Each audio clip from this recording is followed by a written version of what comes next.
wasiirka wasaaradda horumarinta biyaha Soomaaliland mudane Saleebaan Cali Koore oo ay weheliyaan maamulka gobolka Gabiley iyo ka degmada Togwajaale ayaa maanta si wada jir ah u soo kormeeray kaydka biyaha ee degmadaasi Togwajaale waxaana halkaas ka hadlay wasiirka wasaaradda biyaha iyo maamulka gobolka ka degmadaasi Togwajaale iyagoo ka warbixiyay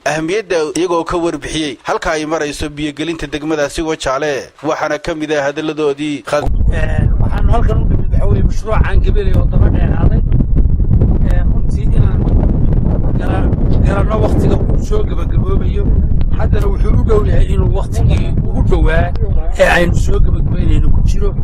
waxyaalaha dhidhiban waa la soo eegnay haddayna heer maamul iyo heer gobol iyo heer wasaaradeed iyo heer yunisheef inta dhimanna waanu samaynaynaa haddii ilaahay naftiima daayo waxaan rabnaa inaynu noqono dowlad wada shaqaysa oo isku boraya wax kala madax bannaan ma jiraan ummadda un baynu service u qabanaynaa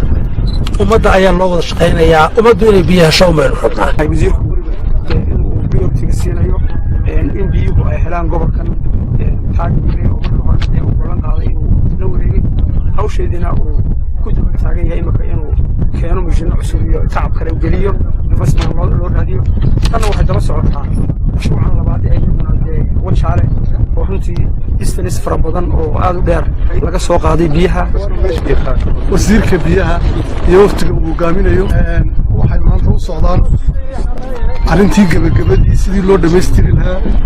magaalada biyihii sidii loogu soo wareejin lahaa sidii biyihii xiriir ay u noqon lahaayeen sidii wixii u wada taabageli lahaayeen kolkaa waxa wada socda wasaaraddii biyo wasiirku hogaaminayo uniform qoladii maalgelinaysa Gabiley ee gobolka dhammaantiin soo dhawaada waan idinka mahadnaqaynaa hawsha culus ee aad ka qabateen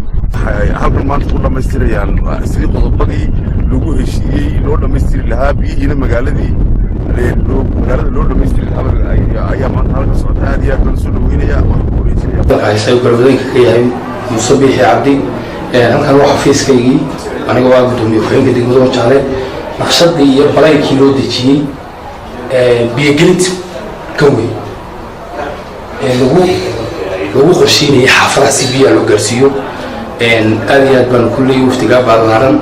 ee maanta degmada yimid ayaan ugu mahadcelinaa ee ugu horeeyay wasiirka wasaaradda biyaha Saleebaan Cali Koore oo mar kaste u heelan in laga xaqabeelo biyaha muqday gobolka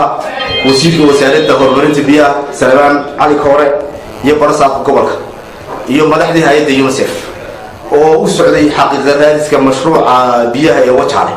kaas oo muddo 6 sanadood soo socday haatana loo yimiday gabagabadiisii iyo in halkii uu mashruuc Abdi Abdullahi telefishinka caalamiga Somali News degmada Togwajaale